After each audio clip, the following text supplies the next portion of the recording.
ನಮಸ್ತೆ, good Modi care ಮಾರ್ಲಿಂಗ್. ನೋಡಿ sir, ನಾವು ಇಲ್ಲಿ ಕಂಪ್ನಿದಾಗ ಮೋದಿ ಕೇರ್ ಕಂಪ್ನಿದಾಗ ರೈತರಿಗೆ ಮಾಲ ಕೊಡೋದಾಗ ನಮಗೆ ಬೆನಿಫಿಟ್ ಏನಪ್ಪ ಅಂತ ಕೇಳಿದ್ರೆ ಮೋದಿ ಕೇರ್ದಲ್ಲಿ ನಾವು ತಿಂಗಳ ಪಿ ಯು ಮಾಡೋದಾಗ ಭೀ ಹಿಂದೆ ಬೆನಿಫಿಟ್ ಅದ. ಮತ್ತೇನಪ್ಪ ಅಂದ್ರೆ ಈಗ ದೀಪಾವಳಿ ಆಫರ್ಲಿಂದ ನಮಗೊಂದು ಬ್ಯಾಗ್ ಸಿಕ್ಕಿದ್ದಾರೆ. ಸಮೀರ್ ಮೋದಿ ಒಂದು ಸರ್ ನಮಗೆ ಒಂದು ಕಂಪ್ನಿದಾಗ ಬ್ಯಾಗ್ ಕೆಲಸ ಮಾಡೋಂಥ ವ್ಯಕ್ತಿಗೆ ಫ್ರೀ ಸಿಕ್ಕಿದ್ದಾರೆ. ಈಗ ಅದು 4,000 ರೂಪಾಯಿ ಬ್ಯಾಗ್ ಅದ ರೀ ಸರ್. ನಮಗೆಷ್ಟು 450-30 ರೂಪಾಯಿದಾಗೆ ನಮಗೆ ಸಿಗ್ಲಿರ್ತದೆ ರೀ.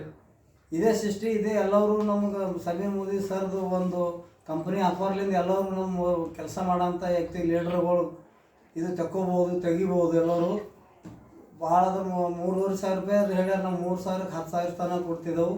ಮತ್ತು ಇದೇ ರೀತಿ ನಮ್ಮ ಕಂಪ್ನಿದಾಗ ಕೆಲಸ ನಮ್ಮ ಪ್ಯೂರ್ ಆರ್ಗ್ಯಾನಿಕ್ ಗೋಲ್ಡ ರುಚಿ ಗೋಲ್ಡ್ ಅಂತ ಒಂದು ಕಂಪ್ನಿ ಬಂದು ಈಗ ಸ್ವಲ್ಪ ಅರ್ಧಾಗೇರಿ. ಈಗ ಜೈಮ ಮ್ಯಾಕ್ಸ ಇದೇ ಥರ ನಾವು ಉಳ್ಳಾಗಡ್ಡಿಗೆ, ತೊಗರಿಗೆ, ಮತ್ತೇನಪ್ಪ ಅಂದ್ರೆ ಕಬ್ಬಿಗೆ ಎಲ್ಲ ರೈತರಿಗೆ ಕೊಟ್ಟಿದ್ದಾರೆ ಸರ್. ನಾವು ಈಗ ಇದೇ ಸಿಸ್ಟಮ್ ಮುಂದೆ ಭೀ ಎಲ್ಲರಿಗೆ ಹೇಳಾಗತ್ತೀನಿ, ನೀವು ಭೀ ಮಾಡ್ರಂತ. ನಾವು ನಮ್ಮ ಊರಲ್ಲಿ ಉಳ್ಳಾಗಡ್ಡಿ ಕೊಟ್ಟಿದ್ದು ಸರ್, ಭಾರಿ ಆಗ್ಯದ ಸರ್. ಎಲ್ಲ ರೈತರು ಬಂದು ನಮ್ಗೆ ಹೇಳಾಗತ್ತಾರೆ ಉಳ್ಳಾಗಡ್ಡಿ ಚಲೋ ಆಗ್ಯದ ರೀ. ಒಂದು 10 ಮಂದಿ ರೈತರು ಕೊಟ್ಟೀನಿ ರೀ ನಮ್ಮ ಊರಲ್ಲಿ. ಉಳ್ಳಾಗಡ್ಡಿ ರಿಸಲ್ಟ್ ಬಂದು ಸರ್. ಮತ್ತು ಬಂದು ಕಬ್ಬಿಗೆ ಭೀ ಬಂದರಿ, ತೊಗರಿಗೆ ಭೀ ಬಂದರಿ ಸರ್. ನಾನು ಹೊಲದಲ್ಲೇ 40 ಎಕರೆ ಜಮೀನು ನಮ್ಮ ತಂದೆಯವರು ವರ್ಷಕ್ಕೆ ₹1,00,000 DAP ಹಾಕಿದ್ರು ಭೀ ನಾವು ಬ್ಯಾಡ ಅಂತ ಹೇಳಿ ಮೋದಿ ಕೇರ್ದಾಗ ಜಾಯ್ನ್ ಆಗಿ 1 ವರ್ಷ ಆಯಿತು. ಈ ವರ್ಷ ನೋಡೀನಿ ನಾ ಒಂದು ಚಾರ್ವಿ DAP ಹಾಕಿಲ್ಲ. ನಮ್ಮ ತೊಗರಿ ಚಲೋ ಅವ ರೀ, ಕಬ್ಬು ಭಾರಿ ಅದ ರೀ. 20-25 ಗಂಟೆ 30 ತನಕ ಗಣಕಿ ಕಬ್ಬು ಅದ ರೀ ಸರ್ ನಮ್ಮದು.